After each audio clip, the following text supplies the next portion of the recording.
in the end, those tiny things can make a massive difference. So, tweaking those things. And people might be very skilled, but just because you're very skilled, actually, I don't think it's constant. It's undulating. So skills, you've practiced obviously for a period of time, you've maybe fought, then you had a rest period or you're working on something else. It's not constant, so we, both, because it's a multifaceted, complex thing. It's not just about the physical aspects, it's about psychological aspects of, I don't know, you've kicked and you hurt yourself, so you're a bit reluctant to throw it, or you're a bit more cautious. That changes the way that you interact with that kick and how many times you throw it, and there's lots of things that impact. And so it's a constant journey, really. It's never, okay, I'm good at kicking, now I'm done. Obviously people do have, they are very good in, kicking and punching and doing some things, and that'll be a thing they want to do because it's really good. It's also working on the things that are uncomfortable, both for me strategically as well as technically.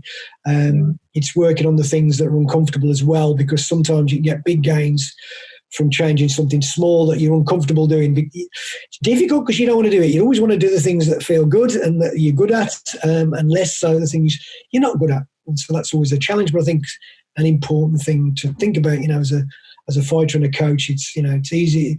Again, it's always like, I like people training. For me, I like people training not just for a fight, and it tends to be when they get a bit better, for all sorts of reasons, they want to train just for that fight, and that's limiting because you don't get the same development.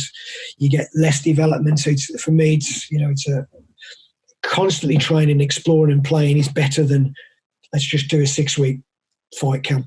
Fight. I think that constant development is important in all aspects, psychologically, technically, physically, in terms of conditioning, etc., is important in that. Giving time, not just training for a fight. And sometimes I know you end up doing that, so you end up saying, it's not as developed as we want, but we've got to go with what we've got, we'll polish what we've got. But you want to try and develop, it's better to develop a broader set of skills.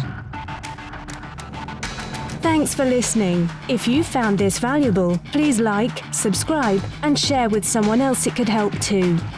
Please give the podcast a review or comment below. We'd love to hear from you.